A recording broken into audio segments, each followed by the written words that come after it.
जब अपनों का साया सिर से उठ जाए तब शब्द नहीं, सहारे की जरूरत होती है।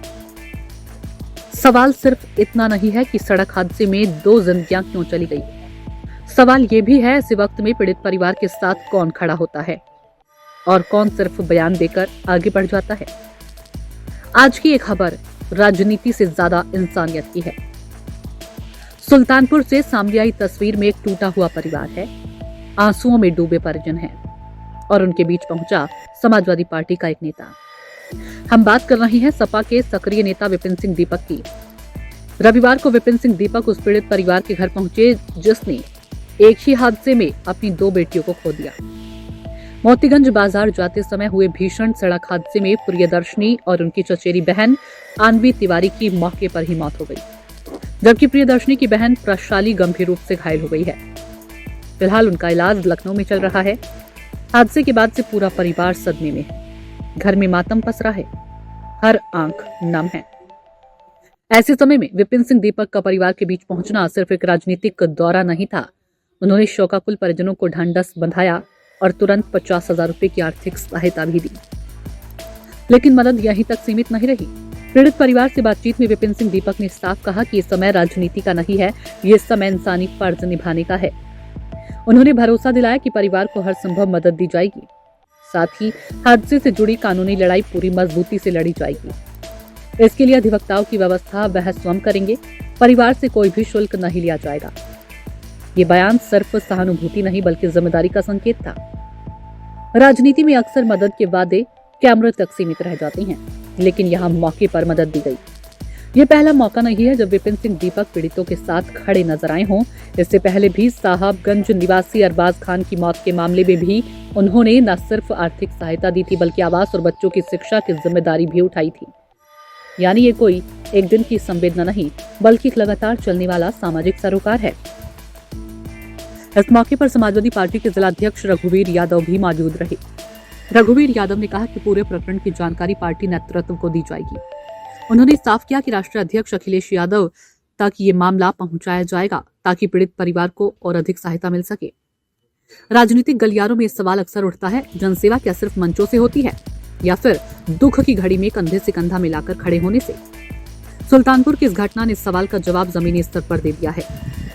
जब सत्ता और विपक्ष अक्सर आरोप प्रत्यारोप में उलझे रहते हैं, तब ऐसे कदम सियासत से अलग एक अलग संदेश देते हैं कि सच्ची जनसेवा भाषणों से नहीं बल्कि कर्मों से पहचानी जाती है।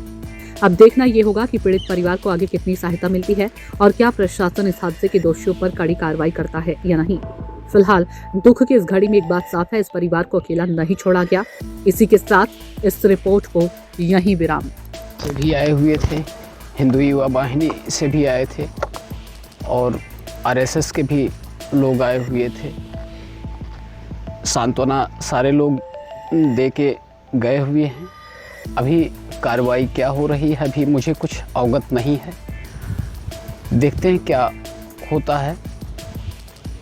मुझे आशा है कि आप सब मेरी मदद करेंगे। हम दोनों परिवारों को यथासंभव सहयोग प्रदान करने की कृपा करेंगे।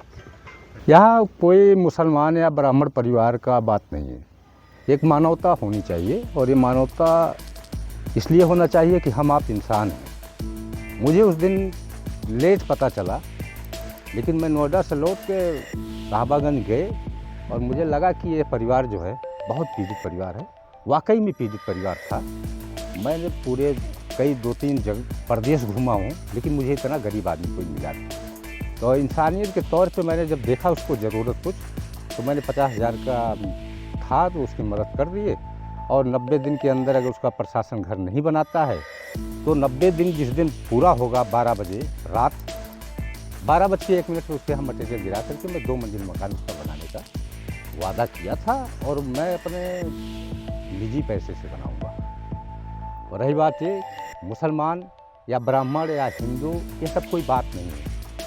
परिवार सब हैं, इंसान सब हैं और सबको आवश्यकता है जो जिस लायक रहा है उसका सहयोग करना चाहिए, मानवता होनी चाहिए। लेकिन इस घटना जो ये घटना वैदाहा की हुई, ये तो बहुत विकट घटना। मुझे पता ही नहीं था। मैं चला गया, मुझे जब पता चला तो मैं कल जेपी सिंह को भेजा। हम कहे यार तुम जाओ और गुरु जी का नंबर लाइए। और श्री दीपक तिवारी जी और श्री विजय तिवारी जी, बेटी के विजय तिवारी जी की 2 बेटियां हैं। एक बेटियां गुजर गई, एक बेटी जो है चोटिल है और ज़िंदगी से लड़ाई लड़ रही। मैं भगवान से भी प्रार्थना करता हूँ हाथ जोड़ करके, और सबसे सारे समाज से हाथ जोड़ के करते कि उस बेटी के लिए दुआ और अपना अपना आशीर्वाद सहयोग बनाए रहिए, और जिससे वो बेटी ठीक होकर के आवे और उस बेटी को लखनऊ, दिल्ली, देश दुनिया में जहाँ भी हॉस्पिटल की ज़रूरत होगी उस बेटी को मैं ठीक करा के लाऊंगा। उस बेटी के बराबर भी अगर रुपया लगेगा तो मैं अकेले रुपया लगाने में मैं सक्षम हूँ, क्योंकि मैं बेटी का बाप हूँ। और मेरे बेटा नहीं है, 2 बेटी है। मैं उनको बेटा भी मानता हूँ, बेटी भी मानता हूँ। तो बेटी बेटा में कोई फ़र्क नहीं होता। और लोग कहते हैं खाली कि बेटी पढ़ाओ बेटी बचाओ। ये जो है बेटी पढ़ाओ बेटी बचाओ खाली ट्रक के प्लेट पीछे बैक लाइट में और प्लेट लगा करके या कहीं 2 शब्द लिखने से नहीं पूरा हो सकता। बेटी पढ़ाओ बेटी बचाओ की बात जो है इसमें बहुत चीज़ें हैं। और मैं चाहता हूँ कि पहली बात तो मैं आप मीडिया बंधुओं को धन्यवाद देना चाहता हूँ कि आप लोग ही स्तंभ हैं। इस देश को आप ही लोग बचा सकते हैं और आप लोग को बचाना पड़ेगा भी, आपकी जिम्मेदारी भी है। अगर हम लोगों की जिम्मेदारी है। और रही बात है, कोई राजनीति का ये मुद्दा नहीं है, राजनीति इन चीज़ों पे होना भी नहीं चाहिए।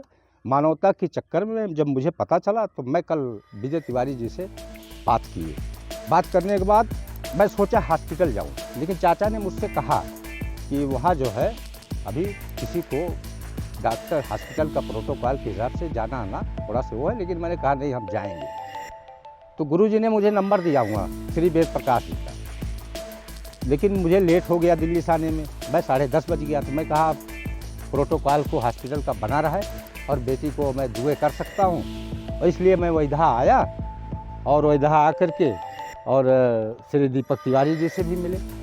श्री दीपक तिवारी जी के पिताजी हैं बाबा जी, जो कि हमारे पिताजी के कभी बड़े सहयोगी भी थे। और रही बात श्री विजय तिवारी जी के, वो डबल घटना मिली है, क्योंकि एक बेटी चली गई और एक बेटी लड़ाई ज़िंदगी से लड़ रही है और निश्चित है कि वो बेटी ठीक होकर के आएगी। और रही बात है कि मैं 40,000, 50,000 या लाख रुपया का कोई महत्व नहीं है। रुपया जिसके लिए महत्व होगा। आज भी मेरा घर कच्चा मकान है, खपड़ैल मकान है। आप जाके गांव में देखेंगे तो मेरा खपड़ैल मकान आज भी है। लेकिन मैं उस बाप का बेटा हूँ, स्वर्गीय श्री रविंदर सिंह का। वो खून मेरे अंदर है और खून में लिखा है कि सेवा करना है। समाज का सेवा हम करेंगे जब तक मैं जिंदा रहूँगा, जिस लायक रहूँगा सबके साथ रहूँगा। और इस बेटी का इलाज का पूरा पेमेंट मैं अकेले अपने जेब से करूँगा। इसमें सबकी जिम्मेदारी खाली क्या है, उसको दुआ करिए आप लोग कि बेटी सब ठीक होकर के आए।